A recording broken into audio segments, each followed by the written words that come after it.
if you don't mind, let me start with the soft side and then go to the heavy artillery at the end.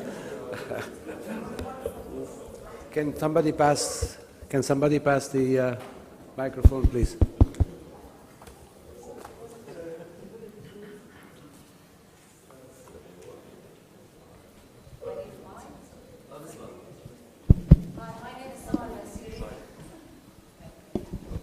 Samar Basiri, the head of compliance of BankNet.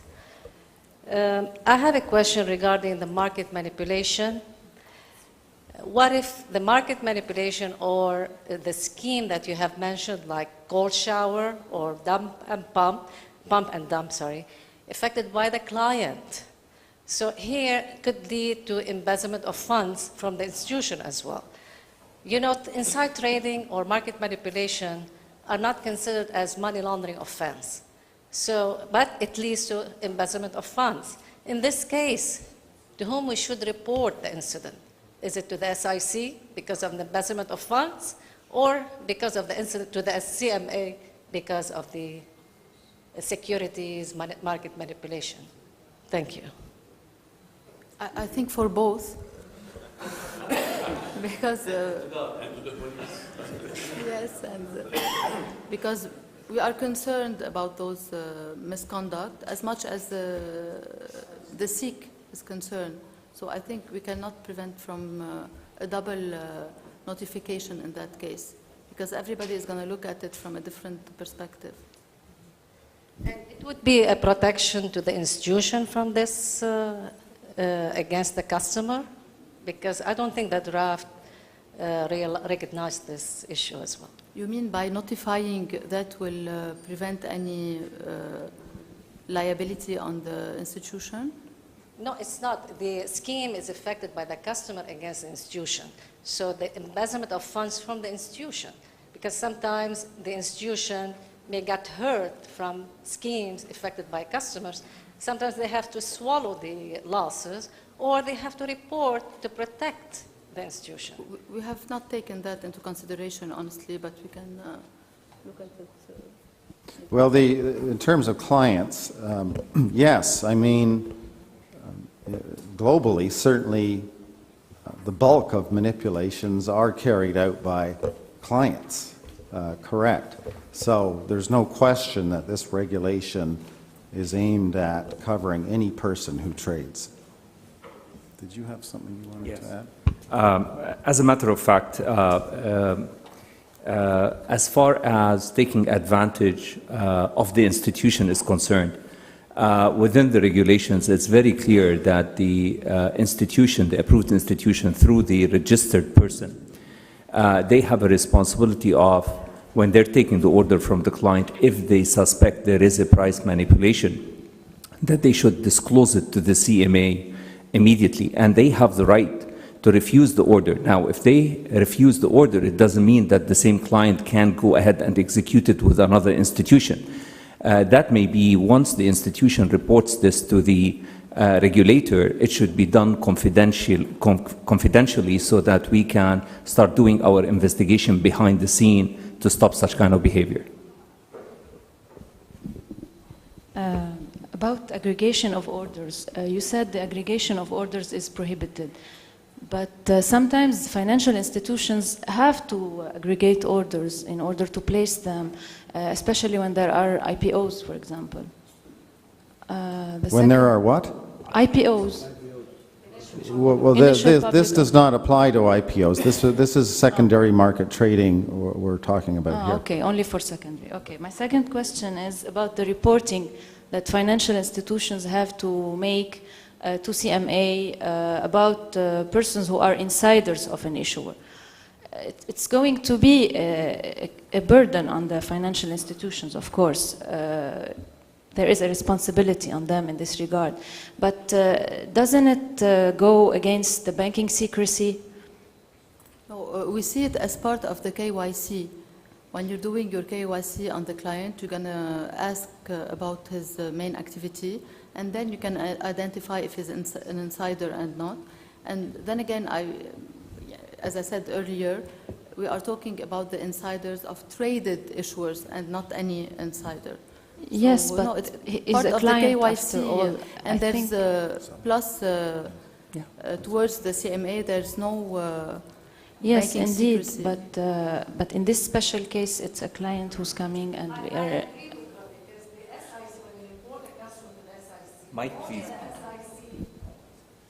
Sorry, I can't agree with our colleague here because when you report a suspicious transaction to the SIC, you only can report it to the SIC because the banking secrecy is lifted from the SIC. Okay. While CMA, there is no law that you can exchange information with the CMA about customers.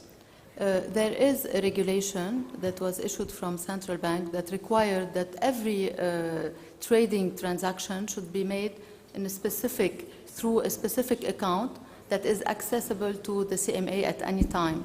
It's not a financial Plus- transaction here. We are reporting clients. You are listing clients as an insider, and you think that the specific issue of listings. And then again, the law 161 is very clear about the opposability of banking secrecy towards CMA. You Yes, should but when CMA comes and asks us, we cannot oppose it. But from our point of view, But we are disclosing asking the it. names of clients it might be an issue with regards to We are banking specifically secrecy. requesting that in a regulation. You are not volunteering this information. We are requesting it Yes. in the regulation. We cannot every time call each institution and request this list. Okay, And the but- CMA is also has to also comply with the banking secrecy. I mean, an information that the CMA will get will be kept secret from our part as well. We're not going to divulgate the information that we get from the institution. Okay, but perhaps we might think of a way to cover ourselves because the banking secrecy law is a law. To cover ourselves in the drafting of the contracts. You can always take the waiver of the clients themselves. Yes. To cover Okay, the- and my we can, third, thank you. I My see third your point. remark is about the definition of securities.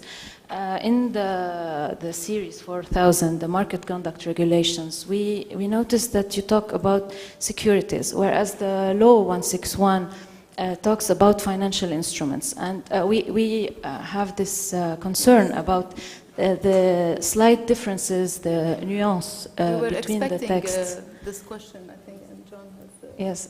an answer. And especially that between the three regulations, even between the three, the definitions are not harmonized as they should be. But of course, the law will always supersede. I mean, the definition of securities in the law 161 and 160 will always supersede any other definition. But anyways, The definition of securities, in fact, extends across all of the regulations and isn't specific to this one. And it's intended to be all-inclusive. If it isn't apparently all-inclusive, please let us know in what way, and we'll make the adjustment. And if I may just follow up on Mrs. Baasiri's comment regarding the notification to the CMA, it's in Article 4401 and Sub-Article 2 that defines clearly if an approved institution or registered person decides not to accept or execute an order under Sub-Article 1, the institution must document the circumstances of and reasons for the decision and must notify the authority of the decision within 3 days. Regarding the sanction of any prohibited transaction, does it include the cancellation of the transaction? And in this case, how to compensate the counterpart, assuming that he is in good faith? Thank you. No, from my point of view, you cannot cancel transactions after the fact because obviously initially an allegation of insider trading or manipulation is an allegation and nothing is established until it's proven. So you cannot cancel a transaction for the very reason that you mentioned.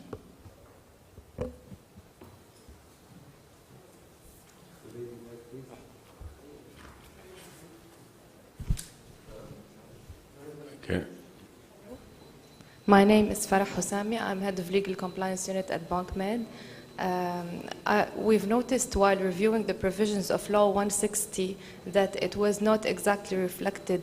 Actually, the draft of market conduct regulations restricted the scope of 160.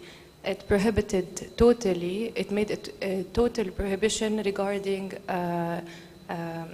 tipping off customers, and even went further. It prohibited trading while you have inside information, while in the law itself it only prohibited tipping off the customers while in possession of inside information. That's my first question. Second question is, the exceptions that were mentioned in Law 160 were not reflected in the draft in this draft. Was there a specific reason why the second exception reflected in Law 160 was not mentioned here, meaning only the exception related to the government was mentioned, and the one related to the issuer keeping stability for financial markets for a period of 2 months was not reflected as well? Let me reply to the last one, which is the only one I'm knowledgeable about. We deleted that because it didn't seem to make any sense. I mean, first of all, what does that provision actually mean? And secondly, to allow insider trading for the purposes of maintaining a price, to me, seems to be to authorizing a manipulation. So that's why it wasn't included. However, then again, the law will always supersede the regulation, and if in any case we are in this scenario, the law will be applicable. But it was not worth repeating this prohibition. Well, it didn't make sense in regarding the international standard or the... But when you're actually submitting this whole draft to the provisions of Law 160, we thought that maybe from a legal compliance perspective it should reflect a little bit more the entire spirit, the entire rationale, if you want, or spirit of the law. I don't see, Mr. Carson, how it doesn't make any sense, the second exception. What do you mean by doesn't make any sense? Well, let me put that question back to you. What do you think that provision allows? I think it allows a certain issuer to benefit from an exception in certain special circumstances, which are maybe not, which haven't happened yet, but maybe can happen in the course of a certain period of time. I'm not really sure about that, but why cross it out? But in any case, the objective of the regulation is not to copy the existing law again and to add to it. We just regulated a certain aspect, and the other, what is not reflected in the regulation, doesn't mean is not applicable anymore. The law is there, and it will be applicable if ever the case appears. If I may interject one to complement what Madame Aoun just said. After the consultation is done, we're going to take the final drafts and pass them over to certain external legal counsel to make sure that none of these regulations have any conflict of existing laws in Lebanon before we pass them into a final version. Yeah, but I mean, let's be clear.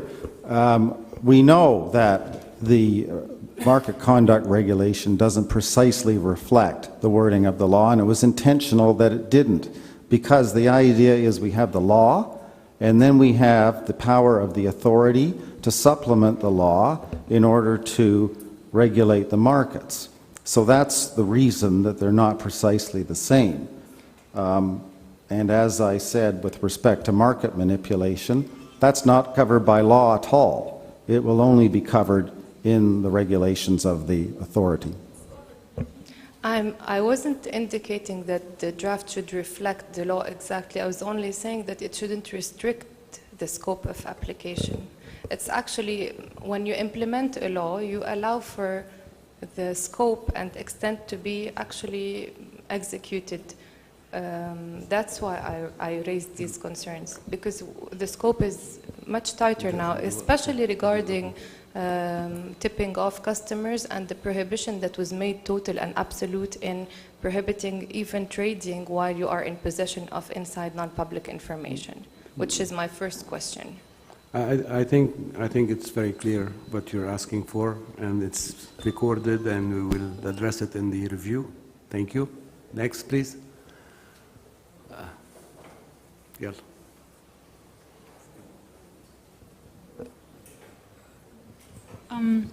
I was wondering if in the United States, right after the crisis, they had in the code of conduct of lawyers, usually we have they allow a lawyer to break his attorney-client privilege if he's in possession of an information about his client affecting the life of a person. Then right after the crisis, it became if he's aware of any information that his client is about to affect the wealth of another person, and it was directly related to the crisis and to securities. Would you be considering probably addressing other stakeholders than the financial institution that might affect lawyers as well? I don't think it's in the scope of the CMA to... No, it was directly related To the wealth? To the wealth, meaning it was related to dealing with securities. That was the whole purpose of changing that, of adding that clause in the Code of Conduct of Lawyers. This could be addressed. John, maybe in... I'm not aware of that change, so I can't comment. I'm sorry. Okay, it exists. Okay. You're welcome. I have a gentleman here, please.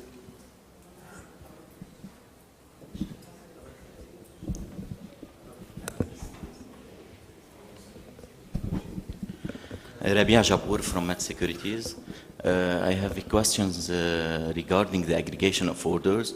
For example, if we have 5 orders for the same instruments at market opening, why it's not allowed to aggregate on the secondary market?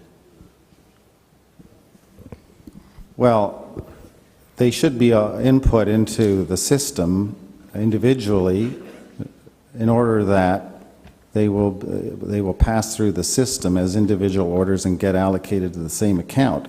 If I understand, I mean, I don't understand exactly how your firm operates, but normally this would all be automated. So each order would be filled on the opening. Yes, the price would be the same, of course, for all of the fills. And then each trade would be cleared, settled, and processed through the client account accordingly. So I don't see the need to aggregate. How are you going to reflect that back to each client account in that case? If I may add, and maybe this could help, if you're trading commodities, there's an opening range. It's not a specific one opening price.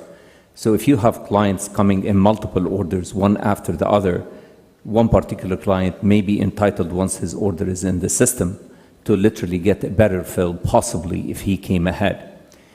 Sometimes the grouping of orders, if it is before the opening, usually in certain regulations or regulators, is that if it tends to aggregating the orders tend to be to the benefit of the investors that are within that group, then it may be allowed, provided that particular client is notified that his order will be part of a group order, and then the record should be maintained for such kind of classification. But let me make it very clear that during the market hours, when we talk about discretion, discretion goes and covers different aspects of the business. One of them is the quantity, one of them is the stock or the price, but more importantly is the time discretion. So when the registered person decides on his own to hold back his client, and it takes us back to the article that Mr. Carson covered, is that once an order is received, it should be transmitted or put in the system immediately, otherwise you would be violating the rule of time discretion. Okay, let me take some heavy artillery. Thank you. Okay, one remark and one practical issue. The remark, I saw on your slide, Metron, that you were talking about transmitting inside information through business relationship. This word business, what about other, like pillow relationships or whatever?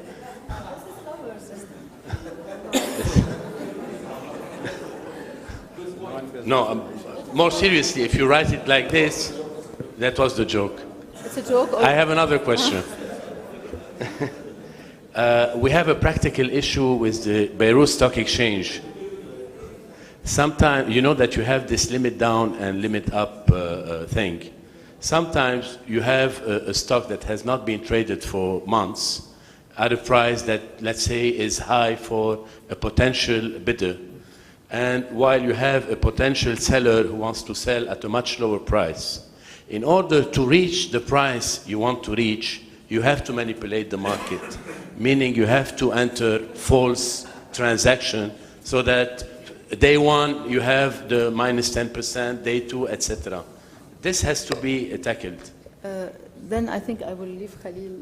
Let me But respond I to think that. that if it is disclosed to the CMA or the authority prior than doing the action, that Well, that's interesting, you should say that. I understand the point that you may need to adjust the market so that you can execute the trade, but wouldn't that adjustment occur through filling part of the client order? Or are you saying you need to do it as your firm? Let's say the stock is trading at let's say the stock is trading at 7. There are no transactions at this price. It's for a historical reason it was there. And then you have somebody who is willing to buy it at 5 or at 4, whatever, and you find somebody who is willing to sell it at 4. They agreed on the price, but technically, in order to be able to trade on the stock exchange, you have to have those intermediate levels where something has to be traded. So you have to create a false Well, if the transaction. adjustment is down to 4, then why don't you give the client that is selling the benefit of the trades at... Nobody will buy at a higher price. There are no. You put the limit down. You put the offer on the limit down. Nobody comes, and it can stay for months. All right, well, let me tell you how that works in the markets I'm familiar with, because we used to deal with this all the time, where prices would be changed in order to execute a cross at a specific agreed price.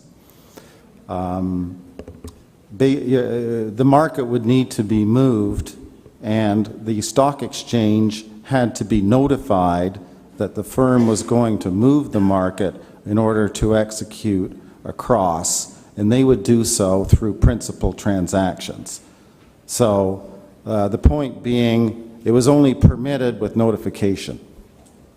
But today's rules of the Beirut Stock Exchange, they do not allow this. This is what I was trying to say. reflected. Well, I wouldn't consider this to be manipulative trading, because that's kind of an interpretation that you have based on something that there's no practical answer for in the way the market operates currently. So this is a technical trading issue of the Beirut Stock Exchange that needs to be addressed. I don't think it requires any change to the regulation. In fact, most of my comments are on the manipulative trading. But before that, just one comment on the aggregation of trades. If you are trading on behalf of discretionary clients, so you have managed accounts, around 5 or 10 managed accounts, and you want to put trade for those clients the same stock, you have to aggregate. So I'm sorry. Agree. I think then those are trades that are being entered by the manager. Correct. That's fine. That's fine. Okay. Looking at the definition of manipulation, definitely, I mean, the prohibition is clearly correct. However, there are two issues apart from what Jean has been saying. When you say effecting a trade in a security that involves no change in the beneficial or economic ownership of the security, there are two instances where we do cross trades for the same, almost the same beneficial ownership, and let me explain what it is, and it is not manipulative. One is the inheritance thing. Sometimes in Lebanon, because of the nominative shares, that especially banks and all this, and you have people who would like to give the shares to their heirs, rather than to wait and die and go through a lot of lengthy and tax imposing. They sell the shares in the market to their heirs specifically, they assign it, and they retain the right to the economic benefits. So in fact, we do transaction from somebody who owns the shares to their heirs, absolutely in the market, because it has to be in the market, it has registered, but then it is not a manipulative. I mean, we do not consider it as manipulative, where here it looks like it is. I mean, this is at least the definition. A second issue is, sometimes also, and this is part of the margin, and Shahdan has been telling you about the way we execute on margin trading. When we do margin trading, we expect the clients to have the share in the name of the bank rather in its own name, okay? The reason is because when we want to execute, we do not have to go to court. We can execute directly if we asked for a settlement or anything else. So then, suppose somebody comes with us with the shares, nominative shares in the name of the person, and what we do, usually, we cross-trade, we sell in his name, we buy in the name of the bank to his account. So we do a cross-trade, which is not manipulative. Again, it is not manipulative. I mean, the definition, I think, is wrong. I mean, we do prohibit, but it's not wrong. Now, Right. there is Okay, additional things as well. Sorry, let's just respond to Go those ahead. points, because we lose track of what the questions are. I think in both those instances, we're talking about very specific situations that entail an interpretation of this prohibition, and whether it was truly a manipulation because there was no change in beneficial ownership. So, I mean, I don't have an issue, if I've understood you correctly, with those kinds of trades. So, in whatever form, perhaps that kind of interpretation needs to be issued. I mean, if you make a trade to your heirs, for example, in my mind, a change of ownership has occurred. I understand the point that you are retaining the right to the benefits of that security, but in my mind, from a legal point of view, change in ownership has occurred. But in any event, I think that if we need clarification of the specific interpretation to rare circumstances like those, well then let's get those interpretations. We need to do that for a reason also, because it involves a third one that I'm going to talk in terms of pricing. Also cross trades. It looks, I mean, I'm talking to the second 3I and II, entering on orders for the purchase of security, and if there is an order, you know, in front of you, which you know about. In fact, sometimes we have big orders, and banks agree. Which article, Doctor? 421, 4201, 3II, the cross orders, basically. Now, because here he's saying, as if the following act constitutes a manipulative if we are making a different artificial bid price or whatever it is, even though, and defining that by saying if you do a kind of cross trade. Now, the point is sometimes also institutions between themselves, because they can act and do a big trade outside the stock exchange, but then they have to pay because of the regulation, and that's important. Because of the regulation, we have to pay double price, double fees. Whereas, if we agree, both institutions, two institutions, you know, Jean and myself, we agree that, okay, this is, we need to trade. We have, he has something to sell, I have to buy the same amount, big amount. As long as we do it within the market price. It's not above, it's not below. But we agree, we know and he knows, and we put the same order at the same time. I don't think, again, I do not see it as manipulative, because we could have done it outside the pit, but because of the price, because of the regulation that's being done on the stock exchange, I don't know why, we're doing it inside. So again. Well, it doesn't prohibit that. I mean, there's no problem with agreeing a cross trade in advance. If the question is, was it done for a manipulative purpose or not? Okay. That's, I think, that's the problem. As long as clearly saying that, yes, fair enough. The problem is that we cannot address all the exception in the definition.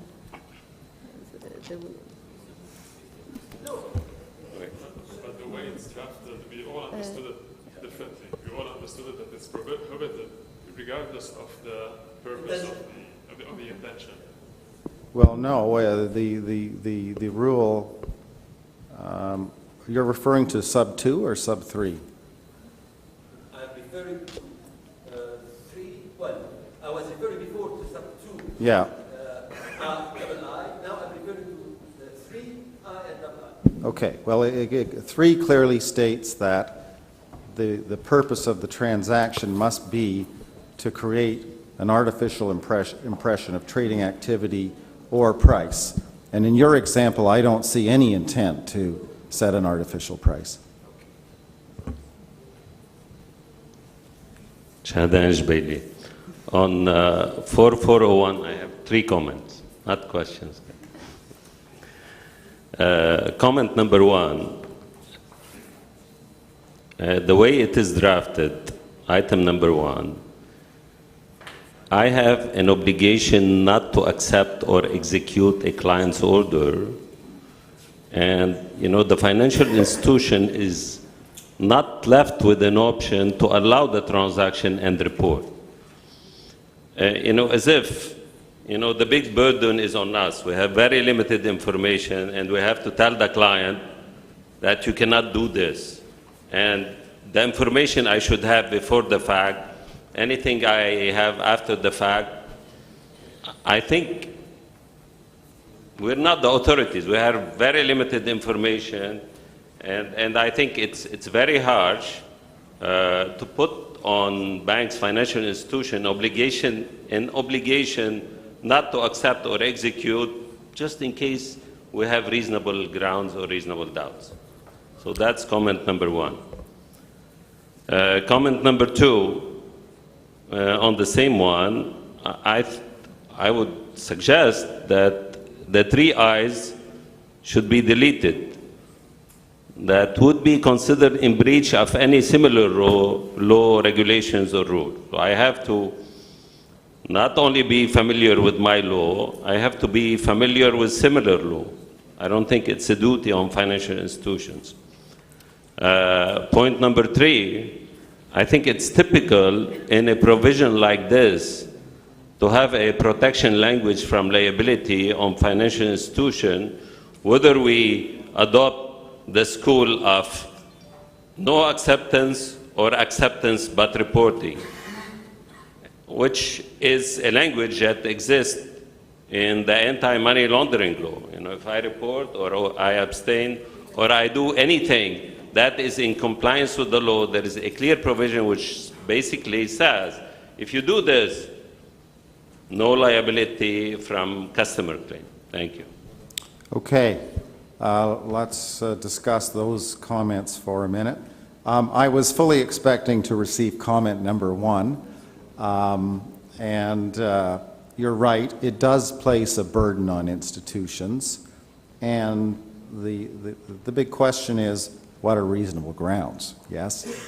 So it is a difficult provision to comply with. I would agree with that.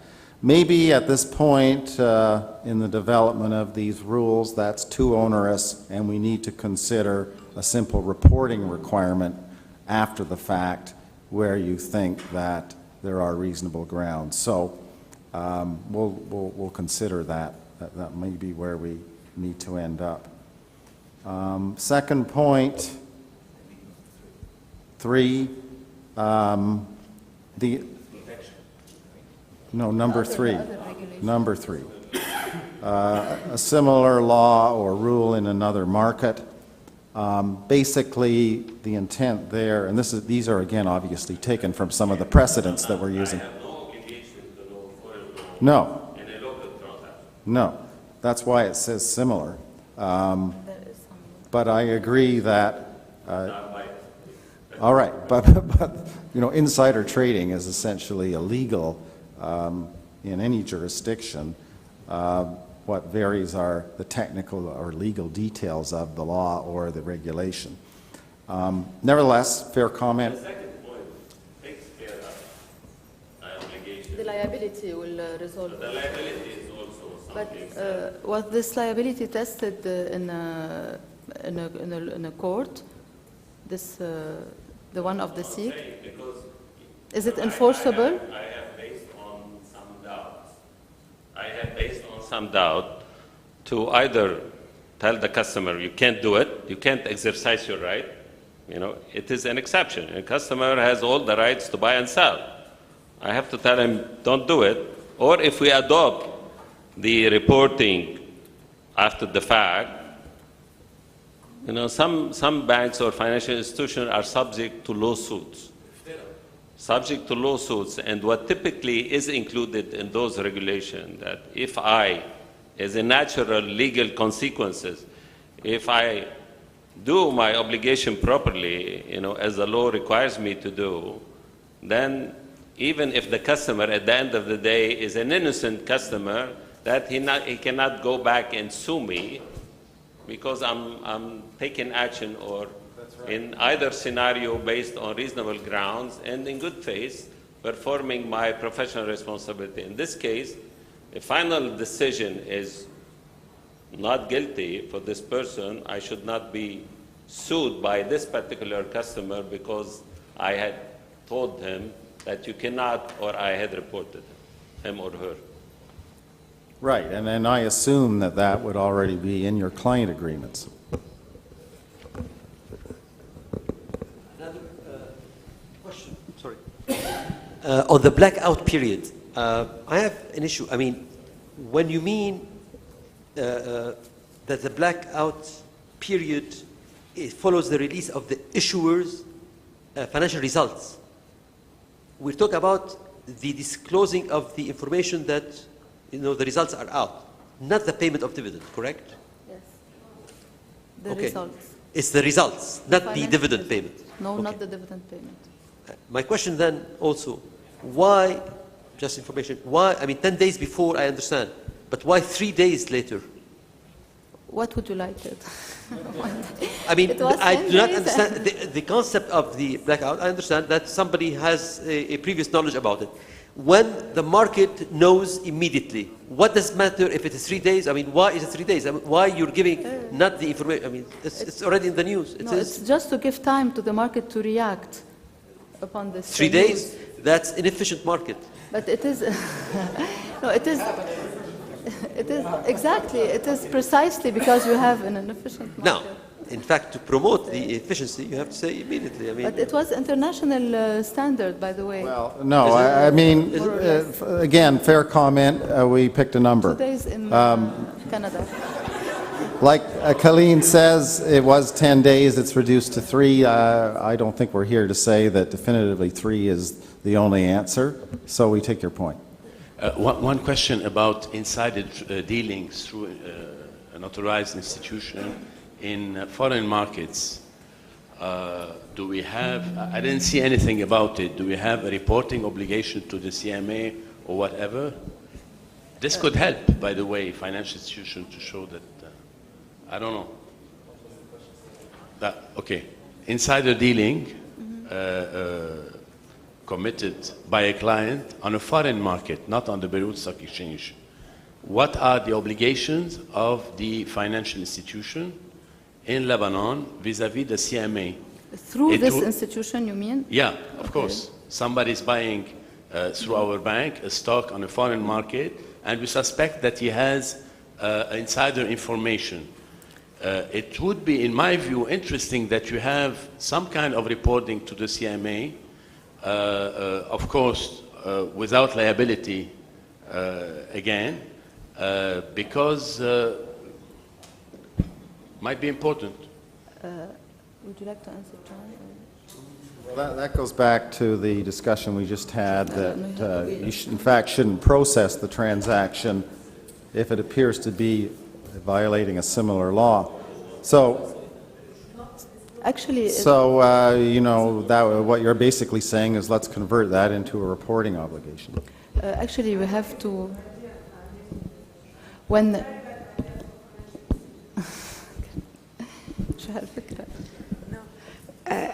I don't think, because you're adding a burden on you to determine whether also it's an insider trading according to foreign rules, so it puts the burden of you knowing also what those foreign rules are providing for, and also it puts the burden on CMA to report to the other stock exchange. I mean, you're creating a whole dynamics that I think you're not ready for, not yet.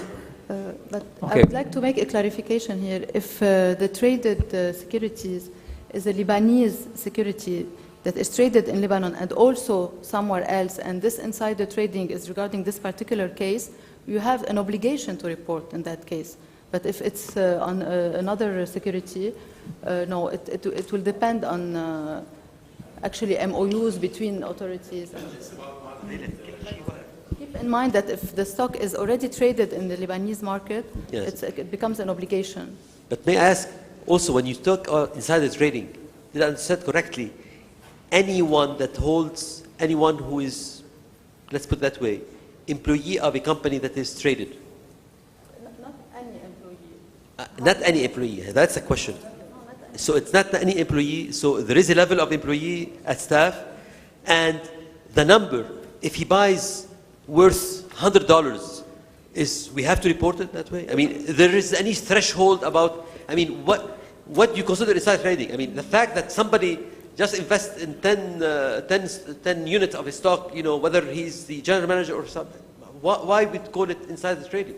I mean, definitely insider trading means there is more substance to that. I mean, just because otherwise we just have to be a police on everyone that is trading any kind of stocks. I mean, rather than really look for insider trading activity, which means we spot something unusual. Here it is, we give it to somebody to do it as automatically, whatever. I don't think that even would trigger anything. In fact, it's just the opposite. Thank you. Sorry, 4401, two small eyes, does not really talk about, in my view, Lebanese security. It talks about, would be engaged in market manipulation or insider trading in another market if this regulation applied to that market. You're talking about the Lebanese case only. If I am in the monitoring of the banks, the monitoring of the bank should be limited to monitor unusual activity of clients on Lebanese security, whether they are listed in Lebanon or outside Lebanon only. Yes. This rule, you're right, the 4401 is not limited to traded securities as defined. The scope of the law is for the securities that are traded on the Lebanese financial markets. But once this security is traded on the Lebanese financial market, if it is also traded somewhere else and there's an insider trading on it, it will be governed by this regulation as well. This is at least the international standard and how we like it applicable. If I see a clear indication of somebody doing market manipulation or insider trading on a foreign market through his account in Lebanon, I am under no obligation to do anything. On stocks that actually the jurisdiction, even if you notify the CMA, what the CMA could do about it, it's another jurisdiction. It's a sensitive point. Yes. Let me clarify this particular point. If the stock is traded on a foreign exchange on an exchange outside of Lebanon through a Lebanese company, and we have later on an MOU with the authority of the other party, the authority of the other side will might come back to us as CMA and investigate a certain trade, suspicious trade. So your responsibility will be in responding to the investigation that we will be conducting on behalf of the authority where we signed the MOU. Okay? It's already done, by the way. It's Yeah. already today. If there is some suspicion by a foreign, exchange, it is done through the SIC today. Now, probably then later on it will be done through the CMA. But today, if there is any investigation or suspicion that a trade is being done through Lebanon, from Lebanon to a foreign exchange, it is being asked through SIC. It's already done with us also. We started doing that Yeah. also. Just three quick comments following on this. Even in the case of Just Lebanese, one, we rush to leave ourselves, but just to let you know that it's already 1, and if, I don't want to keep anybody beyond their will, but I Very need quick. 5 minutes at the end also to very quick okay. comments. With respect to the definition of insider, as it is today, it includes any employee. And in case of Lebanese Securities, and especially for the large banks, which count thousands of employees, you are including a very, so it has to be revised to include only those who have privileged information.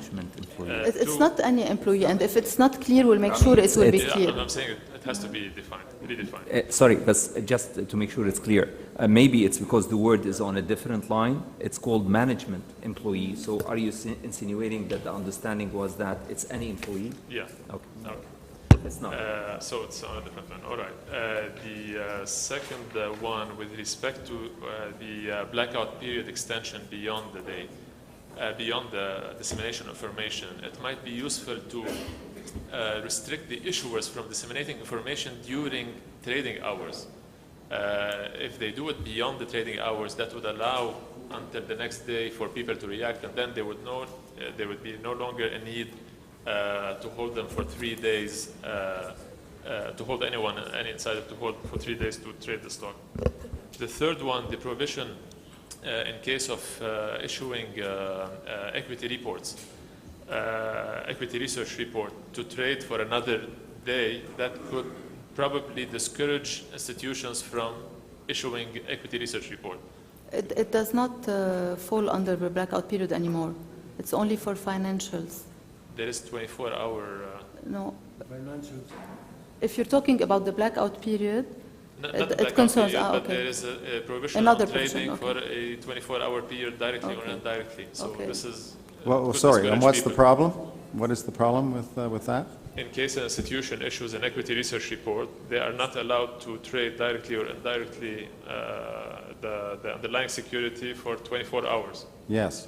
If this is the case, we would be discouraged from issuing equity research reports. Well, this is for proprietary accounts, of course, right? It says indirectly, and the definition of indirectly, it's even if you are acting on an execution on the... All right, we need to clarify it. This is only for pro trades. Yeah. Well, certainly, client trades obviously can be processed. That's the whole reason for having the provision, so that clients can trade. Okay, thank you very much. If you don't mind, I'd like to make one single comment in closing, because this is something... No, it's just, sorry. So before the closing of Mr. Safiuddin, there's a kind of a misguided principle when it comes towards a bank buying their own stock that they have received approval from BDL, or whether they are dealing as a market maker, where at one point in time they may go in the market, and we're trading here, we're talking about trades on the Beirut Stock Exchange, and they would go in the market, and suddenly the transactions kicks in a minute or 5 minutes before the close. And the explanation we've been getting is that even though they go in and support the market and they push it towards a certain price, and it's coming literally by sitting down with those institutions, that they feel that they are a better judge as to what is the good value of that particular security, and they want to make sure, and they're stating it to us very clearly, that the price should be closing at a certain particular price. Otherwise, certain institutional investors will not be happy in holding, in a sense, that particular security. And they feel, and they're genuine about how they're passing this comment to us, that since they have received an approval from BDL to buy their own stock, and since they are a market maker, that gives them the latitude and flexibility to dictate clearly as to what the closing price should be. So I just want to make sure, as heads up, that we're on a very clear page. This is, for us, is one of the big boo-boos in either misguiding, misleading, manipulative trading, And this is something we've been asked to look at very closely by the chairman. So by all means, if you have misconception or continue to have misconception after these discussions today, by all means, come and sit down with us, and we would like to make sure we address it once and for all. No, of course. I have here. Send an email. In fact, I mean, I know this is a tricky issue and we've been discussing it, but you see, when you are a regulator, you have to look at the whole picture. Jean has mentioned something in the beginning which is important about liquidity in the market, about you know, how the stock is being traded and how, in fact, how the stock exchange has been saying this is the way we close. In fact, what is worse than intervening in the market and putting the market, it's much worse, is to have somebody who can trade a very few stocks and change the price immediately, and with a major difference, especially when we are trading into two different jurisdictions, one in Lebanon and the other one in London, and then you have a disparity which is not acceptable because of the way the stock exchange works. So I think we have to look at what you're saying correctly, manipulatively, but in fact, the manipulation is done in a different way. Thank you. Okay, thank you all for being here with us, and I'll leave the floor to Mr. Safiuddin, our Vice Chairman, to say a final word. I'll take a minute. I just wanted to thank everybody for being here today.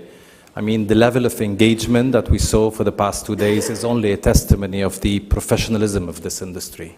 And I quote Mr. John Carson and Mr. Gabriel with 40 years of experience, put them together. They call this a rare level of engagement of a consultation process. And this is actually makes us proud as a regulator. Now, this is not enough. As Vice Chairman, I promise you that the CMA will reciprocate. How will we reciprocate? We're not only here to regulate and issue laws, we're here to help you develop the market. We do have a plan of development. Starts with the Beirut Stock Exchange. We're lobbying hard. We're pushing the government to privatize. We need a proper platform. You're talking about the stock exchange rules and regulations. We can start designing those rules and regulations because we have the jurisdiction to do that. And this document that you have today, the 3 documents you have are live documents. These are not engraved in stone. 3 days of blackout period, let's go with it. If we realize that the market is so dynamic, we can come back, we can sit, we can talk. This is, again, a live document.